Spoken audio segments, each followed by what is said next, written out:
Navi Mumbai international airport आधिकारिक तौर पर शुरू हो गया है। इसका उद्घाटन प्रधानमंत्री नरेंद्र मोदी ने 8 अक्टूबर को कर दिया था। इससे फ्लाइट्स वगैरह जो हैं अब पूरी तरीके से ऑपरेशनल हो गई हैं और दुनिया के चुनिंदा देश हैं, चुनिंदा चुनिंदा शहर हैं जहां 2 इंटरनेशनल एयरपोर्ट हो, एक से ज्यादा इंटरनेशनल एयरपोर्ट हो। मुंबई भारत में पहला ऐसा शहर बन गया है। लंदन के पास 2 एयरपोर्ट हैं, न्यूयॉर्क के पास 2 एयरपोर्ट हैं और अब मुंबई के पास भी 2 अंतरराष्ट्रीय एयरपोर्ट हैं।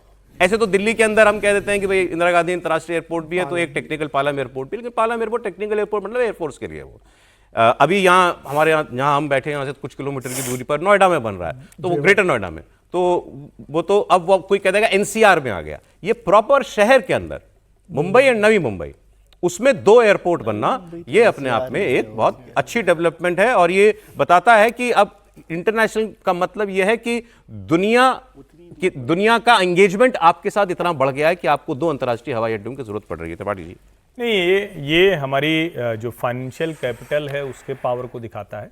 अब एक आंकड़ा मैं जोड़ के बता देता हूं कि देश में फाइनेंशियल सर्विसेज का जितना काम होता है उसका 57% अकेले मुंबई से होता है और उसी मुंबई का ये एक्सटेंशन है जो नवी मुंबई है, जो खारघर, पालघर, ये आगे बढ़ते चले जाएंगे तो वो पूरा, और वो बना भी बड़ा अच्छा है। नवी मुंबई के जो मतलब जनरल स्टेशन थे जो ये लोकल वाले, वो भी इतने अच्छे होते थे कि उस पर फिल्मों की शूटिंग होती थी, लगता था विदेशी हैं वो, तो उस तरह से। अब ये बहुत शानदार हवाई अड्डा है, डबल ट्रिपल कैपेसिटी है इसमें। अभी ये फुल नहीं शुरू होगा, 28 तक एक तरह से कहें कि उसकी कैपेसिटी आ पाएगी पूरी, लेकिन ये अपने आप में बहुत बड़ी उपलब्धि है। और मैं ये कहूंगा अगर दिल्ली एनसीआर में भी ये नोएडा दूसरा जो अपना शुरू हो जाएगा तो ये भी अपने आप में बहुत बड़ी चीज है कि दोनों बड़े जो मेट्रो हैं यानी फाइनेंशियल और नेशनल कैपिटल, वहां से 2 इंटरनेशनल एयरपोर्ट वो चल रहे हैं। ये बड़ी बात है। अब पश्चिम बंगाल की 1-2 खबरें आपको मैं और बता देता हूं। पश्चिम बंगाल में एसआईआर का काम खत्म हो गया, लेकिन बेचैनी बढ़ी हुई है।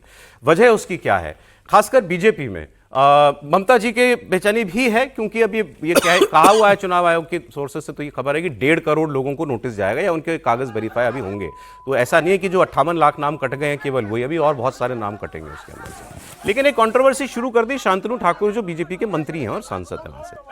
उन्होंने कहा अगर 50 लाख पाकिस्तानी, भी कहा उन्होंने 50 लाख पाकिस्तानी और बांग्लादेशी रोहिंग्या मुसलमानों को, घुसपैठियों को बाहर करने के लिए मान लीजिए 1 लाख जो बांग्लादेशी हिंदू मतुआ समाज के लोग हैं, उनका वोट भी अगर कट जाता है एसआईआर में, तो इससे परेशान नहीं होना चाहिए। ये कुर्बानी से, इससे तो हमको खुश होना चाहिए कि वो 50 लाख नकली वोट जो है वो कटेगा। और जहां तक सवाल है कि आपका वोट 1 लाख मान लीजिए कट जाता है मतुआ समाज का, तो वो हम आपको सीए के जरिए नागरिकता दे देंगे। उसके लिए कैंप लगाए हुए ममता बनर्जी ने भी और बीजेपी ने भी। और हमने ये चर्चा एक दिन पहले भी की थी कि कितनी आबादी है, तो आंकड़ा कुछ 50 लाख से लेकर के 3 करोड़ तक क्लेम किया जाता है। जो भी हो 50 लाख प्लस तो मिनिमम है, 50-60 लाख प्लस आबादी, तो बड़ी आबादी है वो।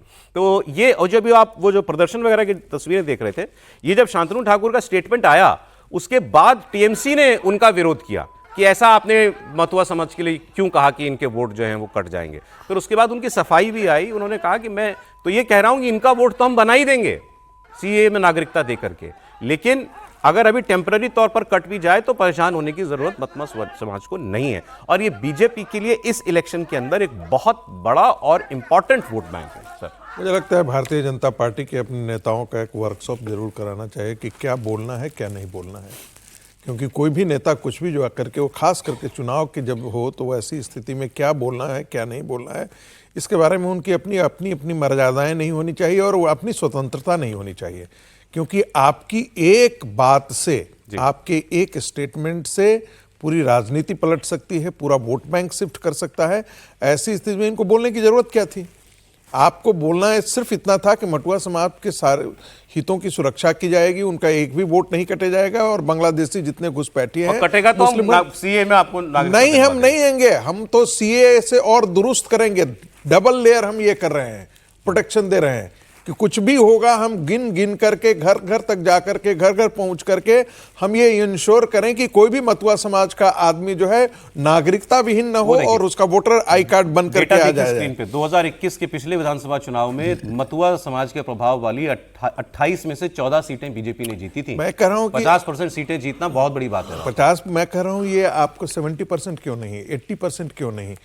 वो समाज जो आपके साथ पूरी तरीके से तैयार है, वो ममता बनर्जी के साथ जाने के के लिए तैयार नहीं है, वो डर के साथ चला जाता है, या उसको जहां पर उसका पॉकेट्स है वहां उसको वोट नहीं देने दिया जाता है। ठीक है सर।